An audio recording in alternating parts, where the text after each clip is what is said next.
Drama bin drama, Arab drama, side drama, Nyar drama, si drama, zote pamoja. What is happening in Kenya? What is happening within UDA? This is totally unbelievable. In the latest red hot development, Nandi Senator Samson Cherargei has come out and accused his fellow UDA insider, Kipchumba Murkomen, of taking a bribe from the Chinese. A bribe of, wait for this one, 100 million, not Kenya shillings, US dollars. Now that is a lot of mandazi money. That is serious mandazi money. You know, there's mandazi money which you and I handle every day, and there is serious mandazi money. Not only that, Cherargei has told us exactly where the money is, and he has given us more details. It was paid in 2 installments. Hey.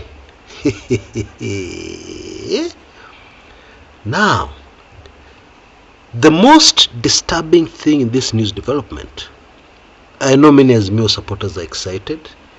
I know many long-suffering Kenyans are sitting up to pay attention in anticipation of the fallout. But what is most disturbing for me from this saga is, why is there infighting within UDA? And not only within UDA, within the UDA high table. What is going on?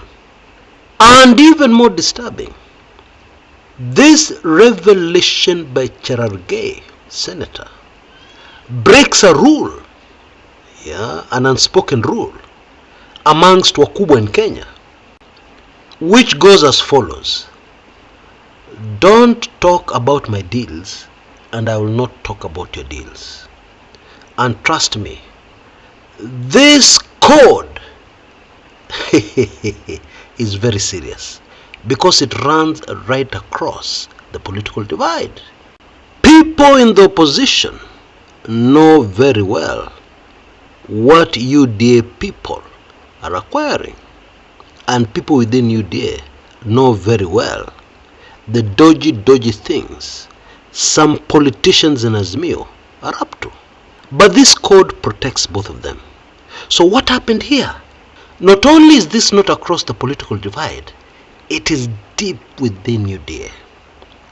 Welcome to my super hot show today, where we break this down with mind-numbing revelations that emerge from it. And we will also touch on something many Kenyans have ignored: the current push and pull concerning the landlocked countries that rely on the port of Mombasa for their petrol, their oil, which has seen Uganda shift from Mombasa to Dar es Salaam. What has happened is that Uganda has been joined by at least 3 other major landlocked countries so far. Countries that have always had their petrol supplies come in through Kenya. And what nobody has covered so far is, what are the implications of this on a money minting government parastatal called Kenya Pipeline? Because the truth is, if all these countries shift as they are threatening and get all their supplies through Dar es Salaam and through Tanzania, then Kenya Pipeline Company, kwisha maneno. That is what it really is. We have quite a show ahead of us. But very quickly, before we get down to business, please allow me to introduce to you our sponsors for today's show. And it gives me great joy and pride that this is a real Kumekuchan Damu, who has got some very interesting property in Kikambala. Yeah, she relocated to Europe with her family and has had to change her plans. And therefore this land, very clean, title deed, kila kitu is available. You can see the details on your screens right now. It's right at the edge of Vipingo Ridge. Yeah, it's actually where Vipingo Ridge begins. Yeah, those who know this area well. And there's a lot of very interesting development in the area. There is a college, yeah, coming up, and a lot of other very interesting developments in the area, which definitely adds a lot of value to this 6-acre piece of land. It is only 4 kilometers or thereabouts from the Mombasa-Malindi Road. And the photograph you see on your screens right now was taken from the other side, yeah, where there's a Maram Road that joins the Mombasa-Mariakani Road that's on the other side, yeah, at a place called Kaloleni. Yeah, everybody coming into Mombasa passes a large shopping center called Kaloleni. I'm sure most of you remember. And therefore this piece of land is in a very strategic place, with access both to the Nairobi-Mombasa Road and the Mombasa-Malindi Road. It is a free leasehold, and this Kumekuchan is asking for only 8 million per acre. Yeah, of course you can contact her and negotiate. And for now, she only provides an email address, which you can see on your screens right now. Based on what I know about this area, if I had that kind of serious mandazi money, I would not think twice. Personally, I would go for this quickly, because there are many very exciting things you can do here.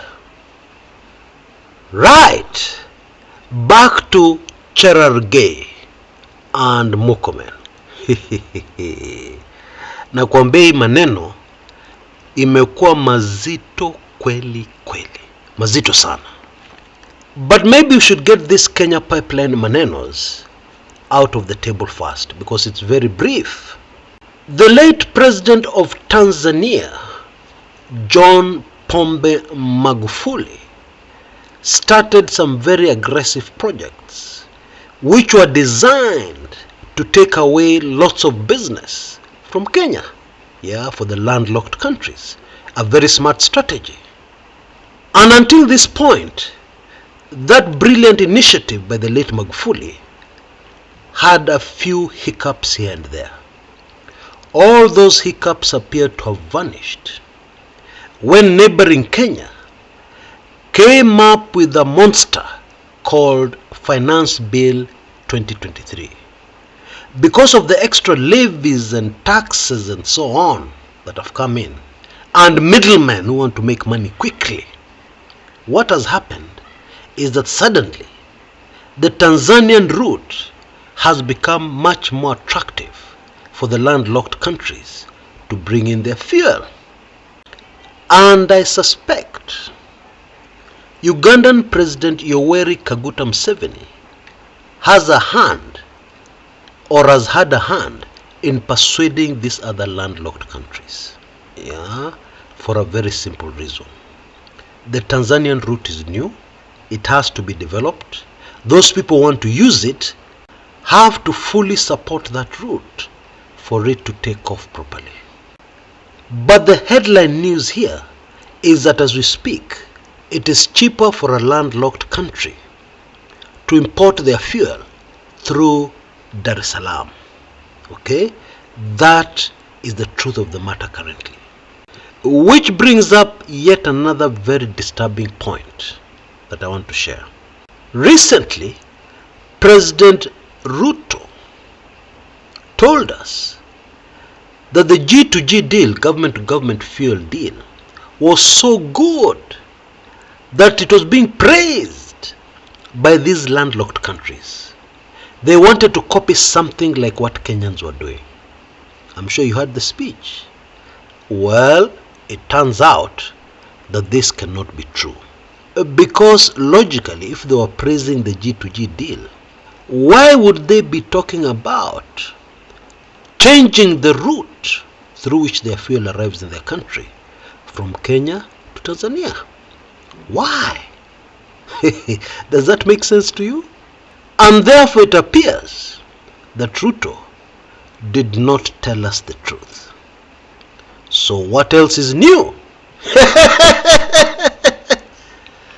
And clearly, one other major hiccup for these landlocked countries that have been getting their fuel in through Kenya is what Yoweri Museveni himself told us. Yeah, he called them middlemen who are making the fuel expensive. Middlemen in Kenya. And Raila told us those middlemen in Kenya Museveni was talking about are government officials. Jijazie. I'm just giving you the cold facts. I'm not accusing anybody. I'm just giving you the facts. What Museveni said, what Raila said. Now, meanwhile in Kenya, we are desperate to create jobs. But actually what we've been doing over the last year or so is destroying jobs. And this has been done in many ways. Importing edible oils. When we have manufacturers locally who employ people, okay, tens of thousands of Kenyans.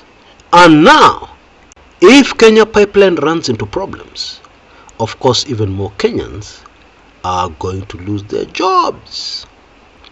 I don't think it is an exaggeration to say that currently Kenya is a mess. Yeah, in terms of these oil deals, government to government, nini, government policies, finance bill 2023, things are happening that don't make sense. Let me give you a quick example. Despite the increase in taxes on fuel and a lot of other things, the government is collecting less and less revenue, yeah, which is simple logic.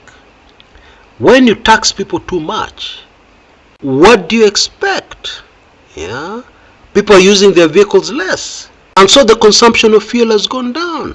And of course, when the consumption of fuel goes down, the government revenue through taxes on fuel goes down. So in other words, the taxes which were being collected when the fuel prices were lower were higher. Will you believe this?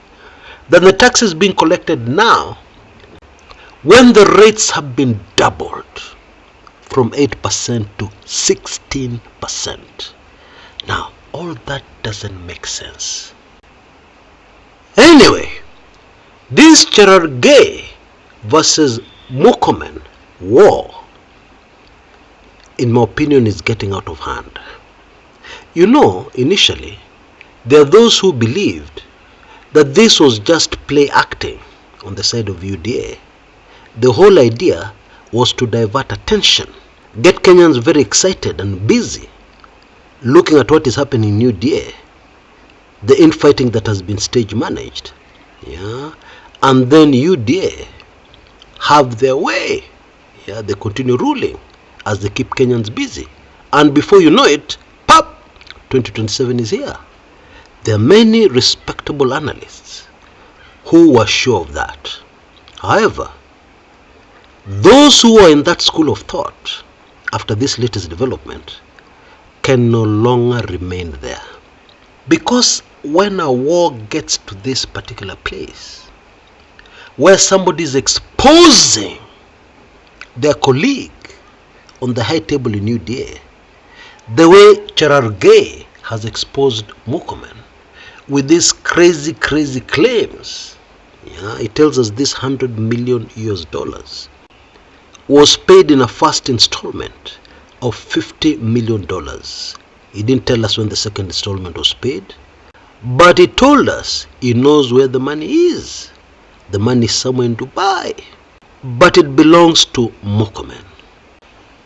Now, you know Kenyans are getting dizzy now with the kinds of scandals going on with this government. There is the El Nino money. which has mysteriously vanished. Yeah, because we're given the impression that the money was sent to counties. Counties are telling us, no, we have not received anything. So where did it go? Ilienda wapi? And then now we are being told how somebody made $100 million. Cherargei is telling us. And according to the Nandi senator, this is why Murkomen favors Chinese contractors over local contractors, even for relatively small projects, according to Cherargei. Because there's a road they are fighting over, somewhere in Nandi County, where Cherargei has insisted it must be given to a local contractor. Yeah, and of course a local contractor from Nandi County. Yeah, which is another issue which I don't want to go into right now. But that is what Cherargei is telling us. You know, there is something here that is beginning to emerge that maybe not all of us will appreciate, but a few of us will appreciate, especially those of us who are spiritual. And it is this thing of infighting.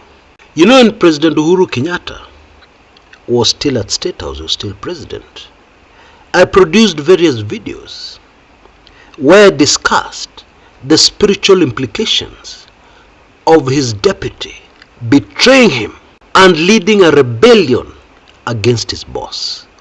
And I said, spiritually speaking, when you lead a rebellion against your authority, spiritually, you cannot escape the same thing happening to you. Okay? And clearly, it seems that is what we're seeing here. Because this Nandi senator has been very consistent, yeah, in firing barbs at Kipchumba Murkomen. Even dire warnings from another insider, the legislator called Sudi, have not stopped Cherargei. And most recently, even being thrown out of the Senate, when Murkomen was there to answer questions from the senators, that has still not stopped Cherargei. In fact, he's telling us the reason why he was thrown out is because people are fearing he's going to release this information which has now released outside the Senate. Yeah, people are fearing that he's going to release it at the Senate. And therefore he was kicked out. That is what he's implying. Yeah? Even that kicking out of the Senate has not stopped this man. What? What is going on here? Really? And there's something else those of us who are very observant must have noticed. Have you noticed how everything this government touches goes wrong? And I mean everything. In fact, to date, it is very difficult to identify something that Ruto's administration has done successfully, delivered on successfully. It is impossible. It is very difficult. Please correct me. Mention just one success they've had, not even two. One. And now we're being told to wait. The economy will be okay. When this government is borrowing like there's no tomorrow. When we're hearing, according to Cherargei, that some people were bribed money that you cannot even imagine. Yeah, when Kenyans are suffering. But we're being told, wait, things are going to be okay. Eh? How are they going to be okay? How? The government is borrowing too much. People are in corruption deals, corruption scandals every day. How are things going to get better? And now we see there's a serious threat to Kenya Pipeline Company, which employs many Kenyans, some of whom, yeah, if things continue to go the way they are going, those poor Kenyans will have to lose their jobs. And you know, as Africans, one African has got many other people depending on them, relying on them. We have large extended families, we Africans. So when you fire one person, hey, a whole village is affected, literally. And already our economy is in the ICU, intensive care unit. I'm told it's called high dependency unit these days. That is where our economy is, literally on the deathbed. And then we hear about scandal here, scandal there. This guy made so much money, millions of dollars, etc., etc. Aye. Hey, folks, this is more than serious. But what we need to take away from this latest development is the fact that the infighting, the squabbles, the battles within the ruling UDA party is serious and it is real. That should be very obvious now. This is not stage managed. Hey, no. This is real. And it is real and it is vicious. And now we have reached that point where people are exposing each other, which should hardly be surprising because we're in the season of exposure.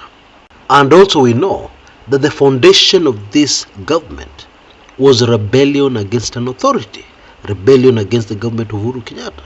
And therefore we should expect that spirit to rule UDA. Yeah, those who are spiritual will have no surprises here. What is happening here is normal. It was expected based on the foundation of this political party called UDA. And I want to remind you of a prediction I made a few months ago, where I said, and some people got upset, that very soon in the future there'll be nothing like UDA. It will not exist. Maybe in Europe and USA, but in Africa, in Kenya, there'll be nothing like UDA. It'll be kwisha maneno. And I believe now we can see very clearly the early signs of that. Because when you start infighting like this, and already your government is so shaky, Kenyans are so upset about these taxes, they're so upset about your party. Already, UDA people are having problems going anywhere there's a crowd. They can't address people peacefully anywhere in Kenya. Or rather, there are fewer and fewer places in Kenya where they can address people. Yeah, maybe like a family meeting somewhere, or maybe a meeting of the clan. People are very, very close to that politician. Yeah, there you can address in peace. But in public, fewer and fewer places are safe for Kenya Kwanza and UDA people to address the voters. When that is happening, and that is very serious, we now get this, where there's very serious infighting within. What? The implosion, the predicted implosion of the UDA party seems to be happening much, much faster than anybody anticipated, including yours truly. For now, please allow me to give you a very important heads up. At least this information will prove to be valuable to some of us on this channel. This channel reaches a very unique audience. Kenyans in the diaspora, older Kenyans. You know, other channels reach a lot of young people. Yeah, and unfortunately, most young people don't have much purchasing power. But the purchasing power in the views on this channel are huge. And we have proved that. Somebody advertised some land the other day in Naivasha. Within hours of that video going up, it was sold. And we're talking about a double-digit million. And therefore, if you have a product or service that you need to promote, I think you should seriously consider sponsoring a Kumekucha video. Yeah, that means that you get a mention in one of my videos and a lot more to let others know what you're doing. And I'm sure a lot of your potential clients always tune in very regularly to this channel. And therefore it is a fabulous, amazing opportunity for you to reach your audience very cheaply and very effectively. Kindly check in the description area of this video for more details. And then you can also send me an email, and that email address is on your screens right now, or even call directly on that number for more information, because we can't do this for everybody, and we do not produce that many videos. Therefore I suggest that you take action immediately so that you don't lose this golden opportunity. Now there's one of us, a subscriber, who has come up with a very interesting offer. They're going to sponsor 2 people to take advantage of our latest offer. All you have to do is pay half the price, and they'll pay the other half for you. Of course, it is on a first come, first served basis, so please rush. But meanwhile, the rest of us can take advantage of our current offer. Now, I've just released weekly intelligence briefings number 115. 116 will be out in the next few hours. And there's a very good opportunity of getting hold of my weekly intelligence briefings by taking full advantage of our latest offer on that book, audiobook, The Ruto Kenyans Will Never Know. There is a unique opportunity over the next 24 hours to do so. If you feel that you need this very important content and your budget doesn't quite cut it to enable you to get your hands on it, for the next 24 hours, you can name your price. Lakini usinifinye sana. And for that reason, the limit will be 50. The first 50 to send me an email. On that email address you see on your screens right now, youmissthis@gmail.com, naming your price. And then guess what? I will also throw in another valuable Kumekucha book. You can choose for yourself, or you can allow me to choose for you. The most liked of my other ebooks, of course, is Dark Secrets of the Kenyan Presidency, How Mutula Kilonzo Sr. was murdered. And then there's another one called The President's Lovers. Now that last one of you took it in recently, and they were delighted, very excited about it. And yes, it talks about a Kenyan president. And so, you have this very exciting opportunity. Please take full advantage of it. Until next time, this is Chris Kumekucha.